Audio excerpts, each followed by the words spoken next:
बिस्मिल्लाहिर्रहमानिर्रहीम। अस्सलामु अलैकुम वरहमतुल्लाहि वबरकातुह।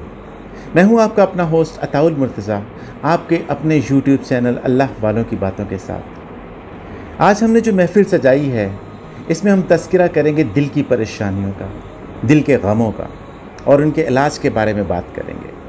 अल्लाह करीम ने हमें बनाया और जो बनाता है उसको पता होता है कि किस जगह पर कौन सी चीज़ कैसे सेट की गई। यानी जब भी कोई इंजीनियर कोई चीज़ बनाता है तो साथ उसका एक मैनुअल आता है, उसका एक लिटरेचर उसके साथ दिया जाता है, एक हदायतनामा उसके साथ जारी किया जाता है, जिसके अंदर लिखा होता है कि इस चीज़ को कैसे इस्तेमाल करना है, कैसे इस्तेमाल नहीं करना। इसमें अगर कौन सा फॉल्ट आ जाए तो उस फॉल्ट को किस तरीके से आपने रेक्टिफाई करना है, किस तरीके से कौन सी चीज़ को कहाँ पर सही तरीके से इस्तेमाल करना है। अगर आप ऐसे नहीं करेंगे तो वो चीज़ ख़राब होने का अंदेशा होगा। तो अल्लाह ताला ने इस इंसान, इस अशरफुल मखलूक़ात के लिए जो मैनुअल डिज़ाइन किया, जो इसके लिए एक हदायतनामा जारी किया, वो है हमारा कुरान करीम। कुरान करीम से राब्ता करते हैं कि ये दिलों की बेचैनी, इसका क्या हल है। तो कुरान पाक में हमें पता चला कि अल्लाह ताला फरमाता है, अला बिज़िक्रिल्लाहि तत्मइन्नुल क़ुलूब, बेशक दिलों का इत्मीनान अल्लाह के ज़िक्र में है।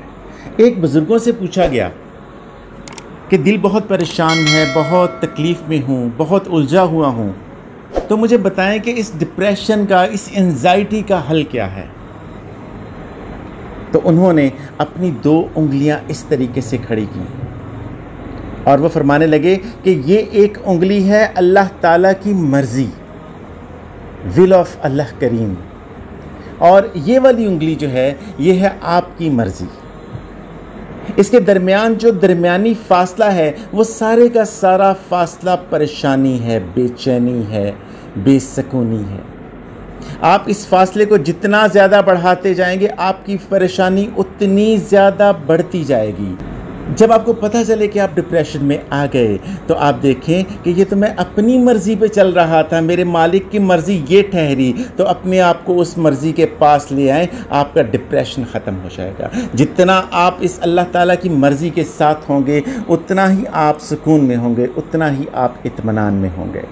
एक हदीस कुदसी में अल्लाह ताला फरमाता है कि ए बनी आदम, एक तेरी चाहत है और एक मेरी चाहत है, मगर होगा वही जो कि मेरी चाहत है। बस अगर तूने सपुर्द कर दिया अपने आप को उसके जो कि मेरी चाहत है, तो मैं तुझको दूंगा वो भी जो कि तेरी चाहत है, और अगर तूने इनकार किया उससे जो कि मेरी चाहत है, मैं तुझको थका दूंगा उससे जो कि तेरी चाहत है, मगर होगा फिर भी वही जो कि मेरी चाहत है।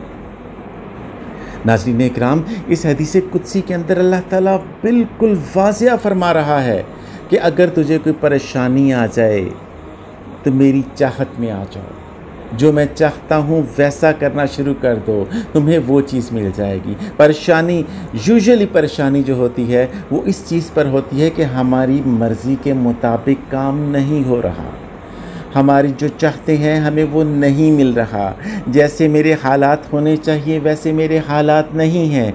ये होती है परेशानी, ये होती है बेसुकूनी, ये होती है तकलीफ़। लेकिन अगर हम सारी चीज़ों को अपनी को छोड़कर अल्लाह करीम की ज़ात के साथ उसकी रज़ा पूछेंगे तो वो अल्लाह ताला हमें हमारी रज़ा भी अता कर देगा। एक और वजह परेशानी की लोगों का हक मारना भी होती है। नाज़रीन इकराम, अगर कोई किसी का हक मारता है तो उसकी रातों की नींद उड़ जाती है, उसके दिल का चैन उड़ जाता है, वो परेशान हो जाता है।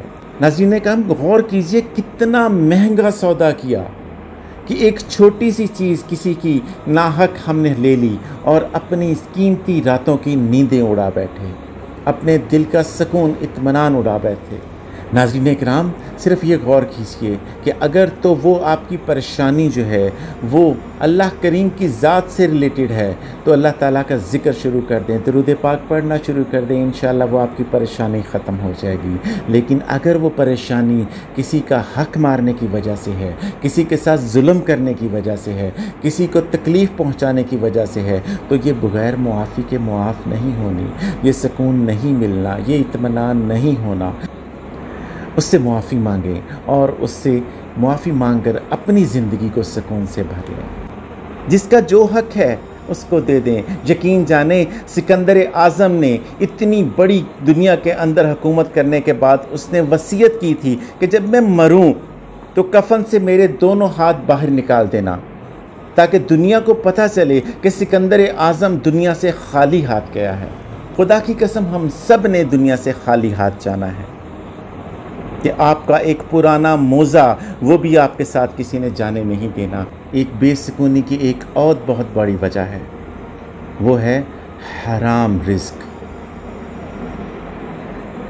हलाल के अंदर सुकून रखा है अल्लाह ताला ने, हलाल के अंदर इत्मीनान रखा है अल्लाह ताला ने, लेकिन जो हराम होता है उसके अंदर बेसुकूनी होती है, क्योंकि वो भी किसी ना किसी तरीके से किसी ना किसी का हक़ मारा गया होता है। आपने किसी जुल्म से वो पैसे लिए होते हैं या वो चीज़ कमाई होती है, तो इसलिए अपने उस रिज़्क़ को पाक करें, अपनी उन चीज़ों को पाक करें जो कि आपकी बेसुकूनी का सबब बन रही हैं। कभी किसी टाइम बैठकर रात की तन्हाई में अपने ऊपर कम अज़ कम 5 मिनट लगाएं और देखें कि आपने आज के दिन में क्या क्या अच्छा किया और क्या क्या बुरा किया।